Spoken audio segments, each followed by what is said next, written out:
Flourishing militarism, is it necessary in the modern world?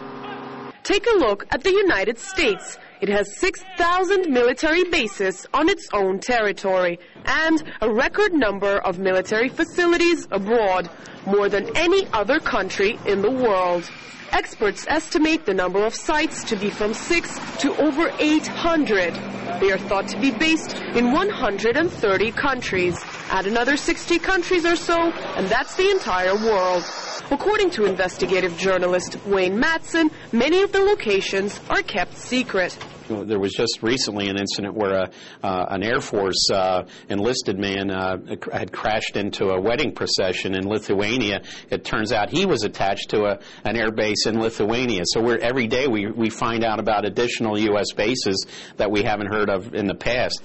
The reasons for the secrecy vary. Alexander Cooley, author and expert on U.S. military bases overseas, says often countries with American bases on their territory prefer to keep quiet about it.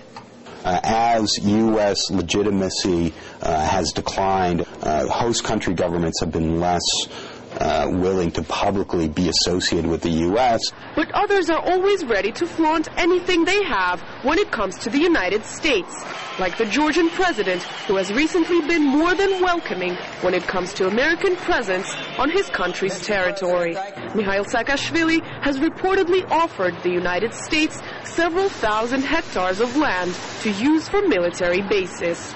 Often, smaller countries allow bases to be set up on their territory for financial reasons, like Russia's neighbor, Kyrgyzstan. But the Georgian president is ready to give all he can rent-free, and at a time when the country could really use the extra buck or two. Saakashvili has offered the land with a 90-year lease. Georgia wants continuous and prolonged security engagement with the United States and with the West more broadly, and especially now that it sees that its path to Euro-Atlantic integration has in some way been stymied, it perceives that a security relationship with the U.S. is the best way to guarantee that Western and Euro-Atlantic orientation. So any offer of Georgian territory or facilities to the United States or to NATO members is an attempt to lock in that kind of security interest and that type of engagement.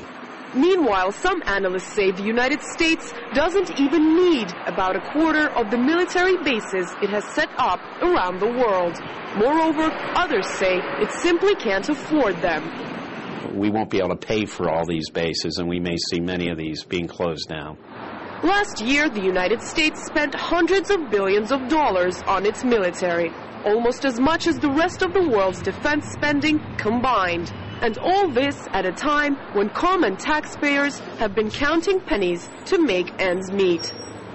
One way for the United States to have more cash to invest in the needs of the people would be to stop spending enormous amounts on the military. But there are analysts who warn it's very possible that the American ambitious policies will not change too dramatically with the new president. Anastasia Churkina, RT, New York.